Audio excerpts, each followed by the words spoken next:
చేసినా లేకపోతే మహేష్ బాబు గారు చేసినా ఎవరు చేసినా సరే అది వేరే. సరే ఏదైనా అంటే ఒకసారి ఊహించుకోండి, మహేష్ బాబు గారు కాకుండా కళ్యాణ్ గారు చేస్తుంటే ఎట్లా ఉండేది, అసలు ఆయన సెట్ అయ్యేదా? కొంచెం సెట్ అయ్యేదండి. అంటే ఆయన తగ్గ మేనరిజమ్స్ వస్తుంటాయేమో.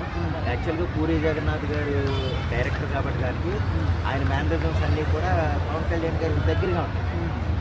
ఆ విధంగానే మనకి రవితేజ ఎడిట్ కానీ అమ్మ నాన్న లేకపోతే ఏదో సుబ్రహ్మణ్యం ఏదో వచ్చినాయి కొన్ని సినిమాలు. అంటే మధ్యలో ఎన్టీఆర్ గారి దగ్గర కూడా ఈ స్టోరీ వెళ్ళిందని కూడా తిరిగితే అంటే ప్రతి సినిమా కూడా అటు రామచంద్ర గారికి లేకపోతే ఎన్టీఆర్ గారికి లేకపోతే బన్నీకో మహేష్ బాబు గారికి ఎవరో ఒక చోట తిరిగి అంటే వాళ్ళు చేయకూడదని కాదు.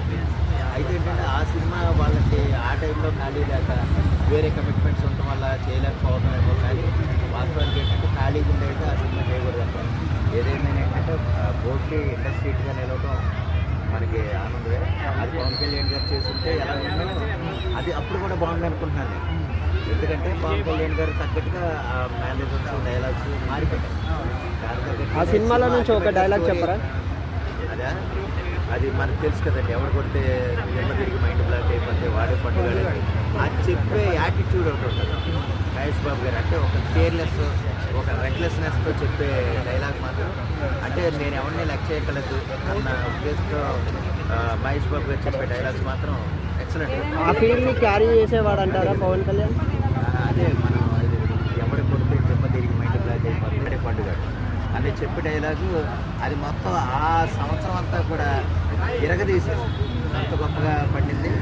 కేవలం ఆ డైలాగ్ మీదే సినిమా డిపెండ్ అయ్యింది ఓవరాల్గా లెక్కేయాలంటే. అటువంటి మేనరిజమ్స్ అంతా కూడా చాలా బాగా చేసుకొచ్చారు.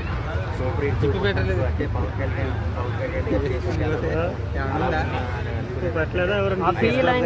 ఆ ఫీల్ అండ్ ఎమోషన్ ని పవన్ కళ్యాణ్ గారు క్యారీ చేసేవారు అంటారా? చేస్తారండి.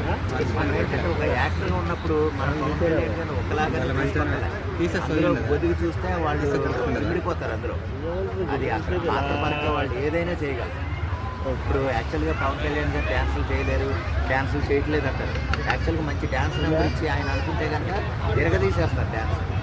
అదేంటంటే మనం చూడక వాళ్ళు ఆయన చేయక మనం అలాగ అనుకుంటున్నాం. కానీ ఏదేమైనా మహేష్ బాబు గారు చేసిన సినిమా ఇండస్ట్రీ హిట్ కొట్టడం ఆ సమయంలో ఎంత గొప్ప హిట్ అని మనం ప్రత్యేకంగా చెప్తాం సార్.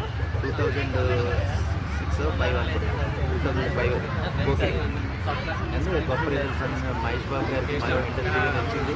ఫస్ట్ 40 crore కలెక్ట్ చేసిన సినిమా అనమాట. ఇంకో రకంగా ఇండస్ట్రీ హిట్. మహేష్ బాబు గారు ఎంత సూపర్ స్టార్